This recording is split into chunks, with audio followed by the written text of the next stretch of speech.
Hey, everybody. Good evening. My name is Beth Furlong, and I've had the pleasure of serving the Living Center community for the last 5 years as a nurse. I now am the relations manager for Sage Living, our new community opening late this summer.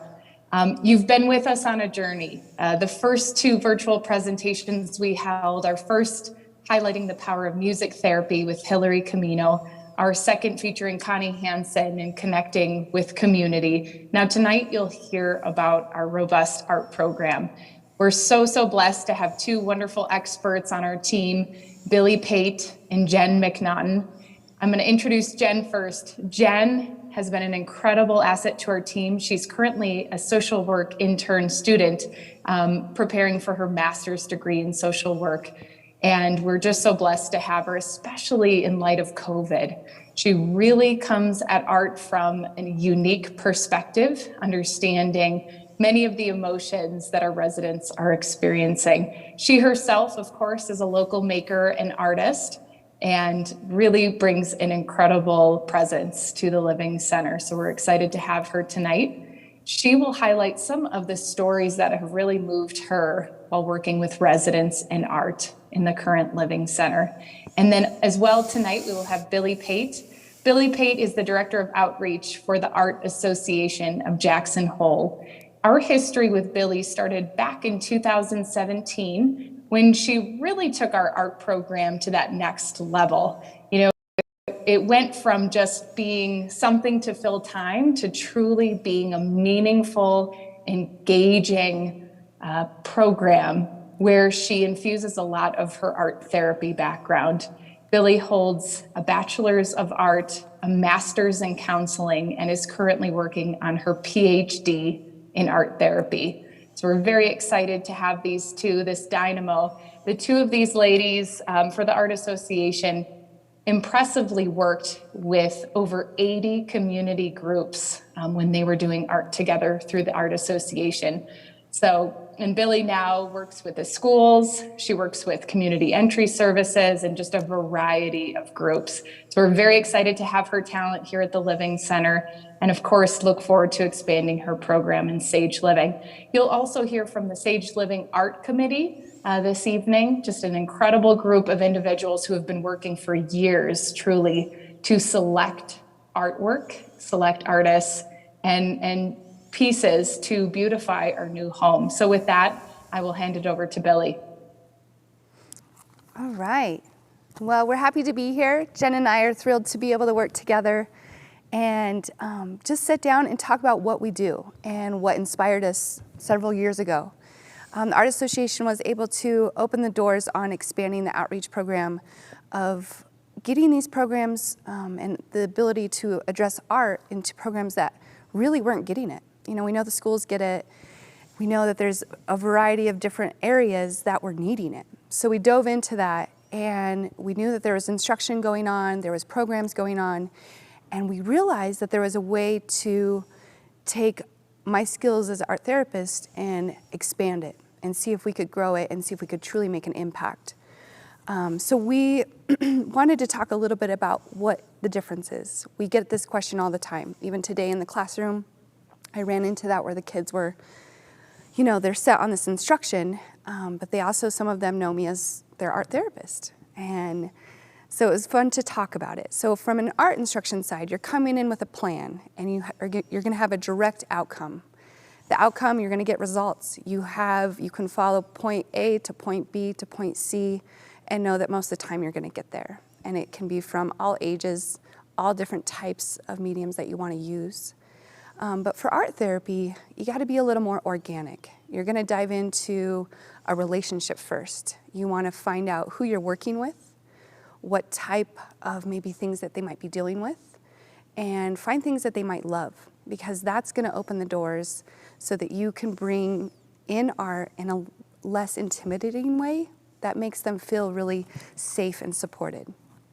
So when we started with the Living Center, we had about 2 or 3 in the classroom, and we started just diving into the relationship.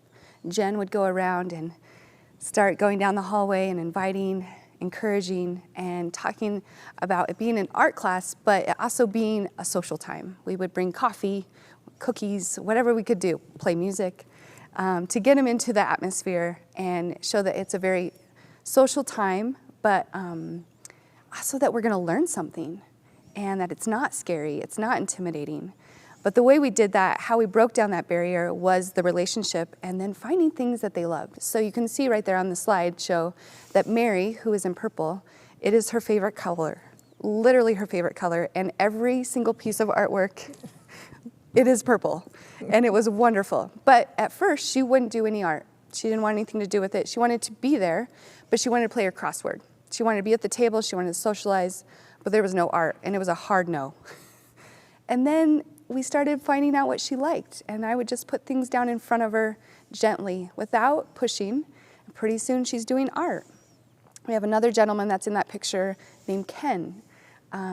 Being a kid from Wyoming and growing up on a ranch my whole life, we found a connection with horses. My grandpa also broke horses. My dad was a bareback rider. So it was fun to talk about horses. And again, he's not an art guy. He's never done art. It's never even been in his repertoire of his whole life. And pretty soon he's doing art. But it was because we started bringing pictures of art. Jen had this fantastic calendar, I remember, that was just art and these beautiful pictures. And pretty soon he is just rattling off these beautiful stories to Jen as she sits and listens and allows him to process. And then we found out there was ways to also allow the memories to come. And especially when they were scary. Sometimes there was times when we needed to let them and step away from the group and let them process.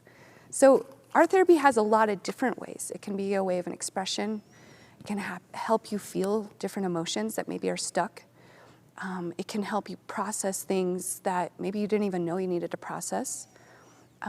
With CES, this is a great example that we run into with our students. A lot of our clients at Community Entry Services are nonverbal. So their only way of really vocalizing what they're feeling is through drawing, through expressing it through their art, because they can't always tell me what they're feeling. I can guess, I can piece it together, but ultimately the language is put down into the artwork. And that's where it really changed for us to expand on the outreach program, to know that we need to do this for our program, from Red Top, that are dealing with various different things of trauma, to CS, that's dealing with just a way to express and say their words, to the Living Center of trying to remember, what am I doing? Where am I going? What are my memories currently, to all I can remember is as I was a child.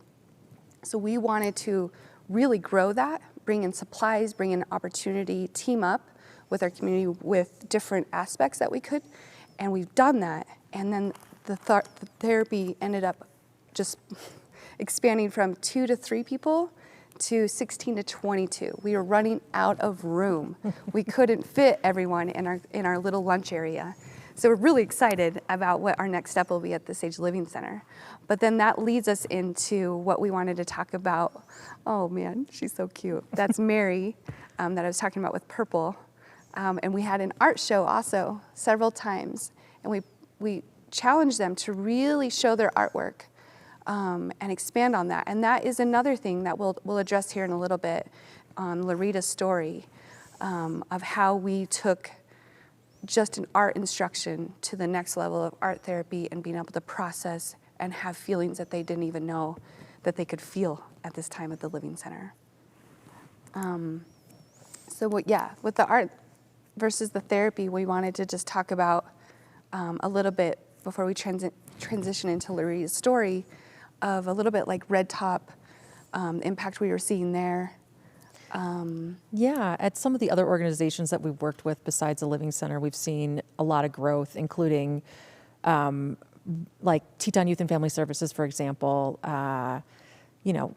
children that have experienced trauma and how they've grown and been able to express themselves in ways besides hitting, for example, being able to grow beyond that and using art as a way to express it. And people at the Living Center are no different. Everybody's had all sorts of different life experiences, and we want to help them remember their life. And I'd say as any older adult, one of the things they're doing is in their human development is, using these later years has a meaning-making process. And that's whether you have brain change or not, in your older age, that's one of the things that you're doing. So I think that art is a way to make meaning for those that are nonverbal or those that have brain change. It's an excellent way to still go through that process at the end of your life. And we have just a beautiful story about one of the residents, Larita, who I just adore. Billy's going to talk a little bit about how she got her into the art room and got her going. And I'll talk to you about what's been happening during COVID and how she's used her art as a practice throughout that time. So Larita, she was great. I found she was curious about what was the social hour going on for art. She didn't do art. She didn't want anything to do with art, but she'd kind of be curious. And I started sitting down with her after art class and just creating a relationship. So that was the first part. Create that relationship, create that friendly atmosphere where she wants to talk to you. And then I found a connection that she had with my grandma, and then it just prospered from there. So pretty soon we got her into the room. She wouldn't sit at the table. And this is weeks go by, and we get her into the room. We're jumping for joy at this point that we've got her in the room. And at this point, I think our art class is about 16 to 18 on average. Yeah. We've got a big classroom. Everyone's excited. Everyone's just full on engaging the entire time. It got so exciting that we had to expand to an hour and a half to almost 2 hours. So it was a lot of fun. And then Larita slowly starts seeing, Jen brought these beautiful colored pencils. They were beautiful, and they had lots of color. And the beautiful thing about this is we curtail to the client. The instruction, you bring your stuff, you have a set plan. This is about process. The art therapy is about the process. So I knew that those clients, there was 3 or 4 that wanted to paint. There was 3 or 4 that needed to be more tactful. They needed just to hold something, mess with something. Some of them just wanted to be engaged by color. Some of them wanted to just use pencil. It varied. And we tried different things, and then we found out what each one really, really liked, what made them tick. And we found that for Larita, it was colored pencils. So we finally got her up to the table, and I put a blank piece of paper on there so she could kind of test out some of the colors. And she was like, no, I can't do this. I said, well, okay, how about we stay in the lines? I can do a simple printout of maybe a flower. So she said, okay. So Jen sits next to her as I'm running around the classroom, and we just sit next to her, and we don't really tell them what to do. We just kind of do it next to them. And pretty soon they start picking up the pencil or the colored pencil or the paintbrush, whatever it may be. And for her, it was that colored pencil, and she really liked the colors. And she'd slowly tell Jen, hey, can I get that color, or can I get that color? Pretty soon, 15 minutes later, she's got this beautiful flower all filled in, and we're couldn't believe it.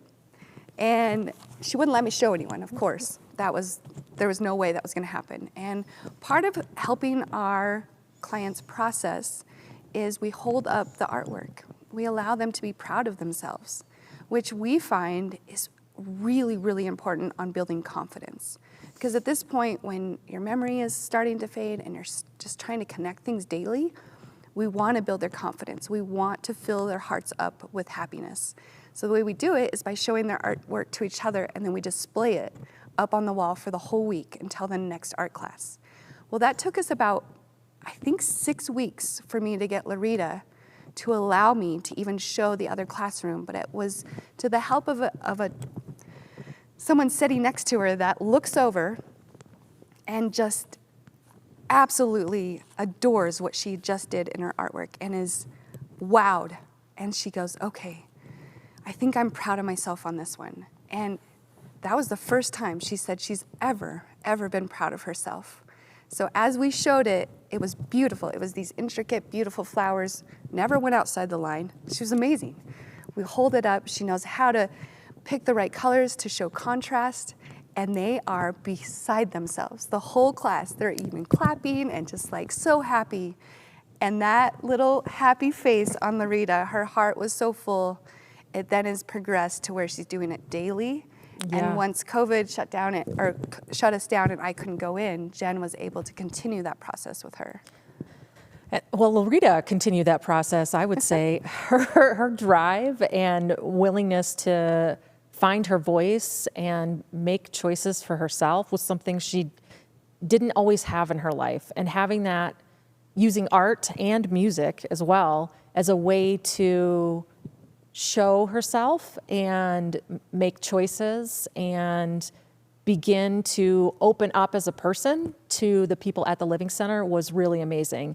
Currently, like through COVID, Loretta was great. Like her mental health was never stressed at all. She had her progress. She just kept working on art and music, and she's at home at the Living Center. It's just lovely to see her blossom, and she's truly happy. So it's just been amazing to watch her grow as a human at this later stage of life. I love it. I'm going to talk a little bit about art and brain change. So there are many medical disorders and diagnoses that define dementia. You might know of Alzheimer's. That's usually 50% of those that have brain change. That's usually what the diagnosis might be, but there are 70 different causes. So the main thing to think about is there's 5 domains in a diagnosis for brain change. You know, there's change in memory, change in language, change in executive function, visuospatial abilities, and personality. So what is brain change in terms of what the symptoms look like? So at the beginning, you usually see signs of confusion, and usually the person that may be getting the diagnoses might notice that their memory isn't as good as it used to be. Decreased ability to learn new things, and that can be tough. And concentration becomes harder. It seems like those two are linked. And as the disease progresses, communication becomes harder. And this can be a source of stress and frustration and annoyance, and it can lead to aggression. But this is just another way of communicating. If we look at it as the person with dementia is adapting and using the skills that they do still have to try to get their unmet needs met. And we can adapt as well to see that as a way of communicating. So, we can use that through all the stages of dementia and brain change to engage with art and find a way to express themselves and connect. I want to talk about Dorothy.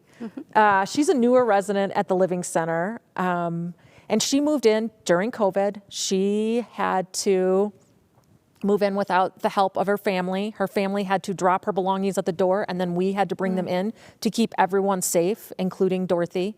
So it was probably very disorienting for Dorothy to move in without her daughter with her. And of course, we were with her every step of the way. And one of the things that's really important is to find a way for her to connect to our community. And she was, and I thought art would be a good way. And that's one of the things I started to do with Dorothy. And I asked her to join us at art class, and she was a hard no, much like Loretta. But over time, I got her in the room, which I was quite proud of. But she saw the paintbrushes come out, and she wheeled herself right out of the room as fast as she could. She just went fast. I'm not an artist. But over time, I started to figure out what she liked. She likes flowers. So once I knew that about her, we were doing a wooden flower painting project. You can kind of see the wooden flowers here in this photo. And we were painting them. And to get her interested, I sat by her and kind of painted myself and talked to her about it. And she touched the flower and kind of had that tactile sensory experience and was engaged by it. And I asked her if she would like to join us in art class and paint these flowers. And boy, did she. She loved it. It was the first time she sat down and did this. It was, 30 minutes of engagement. And just like I said before, concentration is tough when you have brain change. And this really engaged her. And she was using the paintbrush and the watercolor paints. And in the middle picture, you can see Fred there. I'm dipping one of the flowers into the paint. when I showed that to Dorothy, that was a new way of doing the same project, just a different application, just to try something new. She was engaged with that and went for even longer. So it was really impressive what she could do there. And I think that speaks to some of the evidence-based research that's showing that, that art therapy can help exercise areas of brains that are still functioning really well. And it can increase the quality of life by providing opportunities for sensory stimulation and expression. And it can provide a vehicle for nonverbal communication. And I've had residents that are nonverbal, and how we've used art as a way to express ourselves, communicate, even nonverbally. Like, I don't say anything, they don't say anything. We pass the paintbrush back and forth. I load it up for them if that's something that has become difficult. And we find ways to engage each other. And even in that nonverbal communication, you'll see moments of peace and ease, smiles, lots of eye contact, and shared joy. And that's something that no matter what stage of dementia, we can always bring that to the table. So let's see.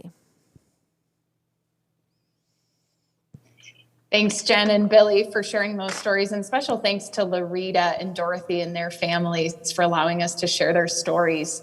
I just love how art is a way to break through. For people living with brain change, there's so often times, and I feel like caregivers, you can hear this at home, that there's so often times where you cannot break through no matter what you're doing. And it seems like you can't communicate well enough. You can't do enough to just break through their brain change and get to that joy, get to that sweet spot. And art is such a beautiful way to do that, as well as music. Thanks, Jen and Billy. To match the interior of Sage Living with our incredible landscape, our St. John's Health Foundation collaborated with the Sage Living Art Committee and selected 7 artists to create custom site-specific artwork for Sage Living. The artwork will contribute to a stimulating and imaginative atmosphere, bolstering creative engagement between residents, staff, and visitors. Artists are tasked with creating memorable first impressions that not only support things like wayfinding and contribute to the unique identity of each neighborhood in Sage Living, so that they're not all looking the same and very confusing, as often can be. Also provides residents with a sense of belonging, familiarity. You'll hear themes about home. So often our residents living with brain change are talking about home, the home they grew up in, maybe the home they raised their children in, often asking, why can't I just go home? So art is really that way to create a space where they feel safe, they feel comfortable, it's familiar to them. So listen along with me to some of the committee members as they tell their story of their process for selection, highlighting the healing properties of art and some of the pieces that will beautify our new home. Hi, I'm Carrie Geraci. I'm the director of Jackson Hole Public Art. And we have been working with St. John's Health and the Foundation Office for many years to increase the healing and wellness artworks in their collection. Currently, we are working with them to integrate some beautiful artworks into Sage Living. These artworks have certain criteria to promote healing and wellness, especially for aging populations. They need to be clear subject matter, recognizable images, healthy, vibrant colors, and there needs to be a sense of familiarity for everyone. These images are used to make the residents comfortable, to help them with cognitive exercises, and to provide wayfinding. When selecting artworks for Sage Living, it was important to choose works that I thought were positive and uplifting and might conjure a fond memory or invoke a feeling of peace and joy. We had a very thorough selection process that involved many rounds of individual scoring and thoughtful discussion. I think there's many healing benefits to having artwork at Sage Living, but one of the most important ones is probably the fact that artwork makes a place feel like home, and that will be very important for the residents. Artwork that is selected for Sage Living is calm, yet somewhat stimulating. It will serve as a wayfinder for the residents and visitors. Sometimes when elderly people have memory problems, they get very, very confused. The artwork will help them find the dining room, other parts of the building, and get them back to their own room. The criteria that was most important to me was really making sure the art was appropriate for our residents. People with brain change or visual changes benefit most from clear imagery. Overly impressionistic or abstract images can be difficult for people with cognitive change. Residents with brain change can be disoriented, confused, or scared, and that's why positive images that are easily identifiable are most comforting. Scenes of daily life with home, children, or animals are most beneficial to residents.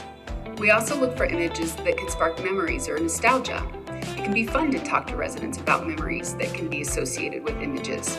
Like, oh, tell me about your dog, or tell me about the time you rode on a train. You can use storytelling to connect with residents in a really meaningful way.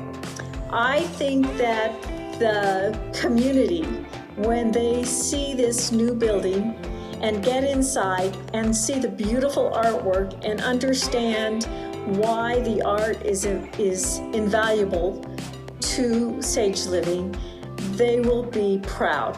And I am very proud to serve on this committee and help select the artwork for Sage Living. The benefits of artwork are clinical and emotional, physical and spiritual. Beautiful art creates an inspiring place to work and live that benefits both the residents and the staff and the visitors. We're very excited to share all these new artworks with the residents of Sage Living and our community.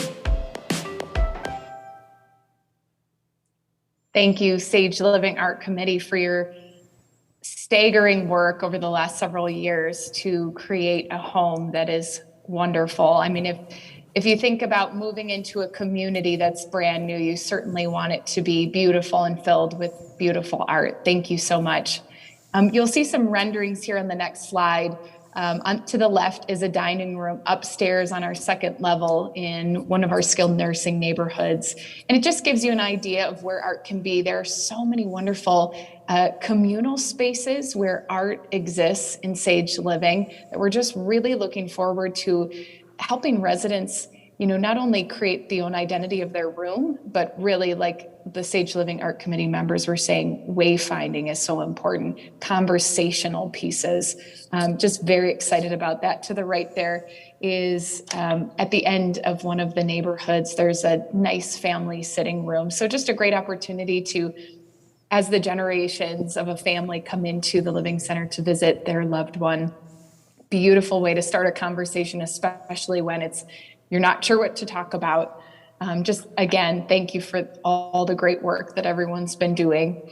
And Sarah Graham will now talk about a little bit more about one of the actual pieces that will move into Sage Living.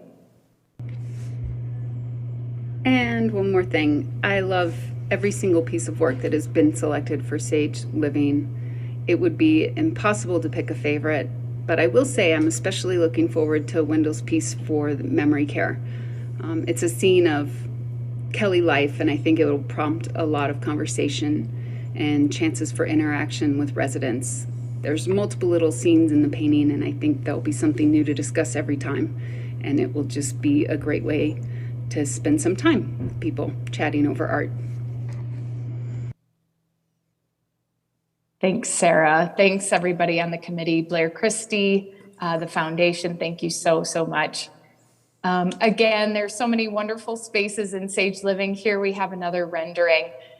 This is just a fantastic area for community groups to come in to do presentations, much like this one.